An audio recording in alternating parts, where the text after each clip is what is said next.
8ই August আরজিগড়ে Moumita দেবনাথের সাথে যে ঘটনাটা ঘটেছে, আজকে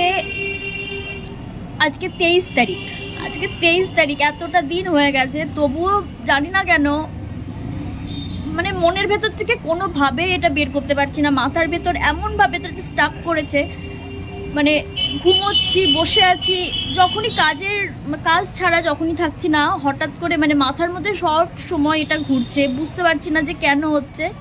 মানে মেয়েদের সুরক্ষার জন্য একটা মুখ্যমন্ত্রী, যিনি একজন মানে মহিলা, একজন নারী হয়ে পশ্চিমবঙ্গর মেয়েদের সুরক্ষা দিতে পারে না, টাকার বিনিময়ে মেয়েদের সম্মান, মানে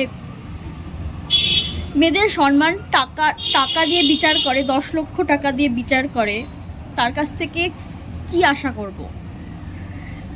যারা যারা কন্যাশ্রী পাচ্ছেন, যারা যারা লক্ষ্মীর ভাণ্ডার পাচ্ছেন, যারা যারা বিধবা ভাতা পাচ্ছেন, তাদেরকে বলছি এগুলো নেওয়া বন্ধ করে দিন। এগুলো নেওয়া বন্ধ করে আমাদের নিজেদের টাকা, আমাদের বাবারা, আমাদের বাড়ির আমরা সকলে, আমরা যে টাকা উপার্জন করি সেই টাকাই কিন্তু আমাদেরকে ভিক্ষার মতন হাতে দিচ্ছে। তো এগুলো নেওয়া বন্ধ করে দিন, সবাই মিলে একজোট হয়ে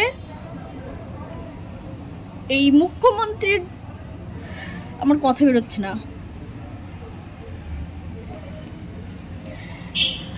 সবাই মিলে জোট হয়ে এই মুখ্যমন্ত্রীর বিপরীতে এসে আমরা আন্দোলন করি। আমাদের মেয়েদের সম্মান আমরা নিজেরাই স্বাধীনতার জন্য চেষ্টা করি।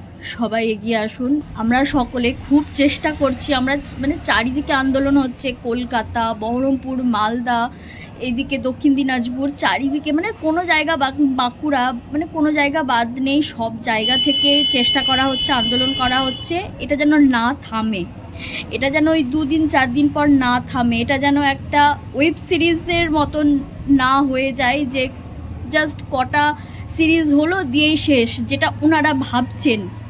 আমরা চাই যারা আসামি, যারা ধর্ষককারী, তারা ধরা পড়ুক, আর তারা যেভাবে গণধর্ষণ করেছে সেইভাবে জনগণের সামনে তাদের বিচার হয়, জনগণের সামনে যেন তাদের বিচার হয়। আমরা জাস্ট এইটুকুই চাই। তো প্লিজ সবাই সবার মতন করে চেষ্টা করুন, কেউ এটাকে ছেলেখেলা করবেন না। অন্যের ঘরে হয়েছে, আপনার ঘরে হয়নি, স্বার্থপরের মতন বসে থাকবেন না। সবাই চেষ্টা করেন যাতে প্রত্যেকটা মেয়ে মাথা উঁচু করে আমরা বাঁচতে পারি, আমরা যেন রাত্রিবেলাতেও খুব সেফভাবে আমাদের আশেপাশে আমরা চলাচল করতে পারি, আমরা যেন আমাদের নিজের কাজটুকু করতে পারি, আমাদেরকে যেন কাউকে ভয় না পেতে হয়। Please, we want justice.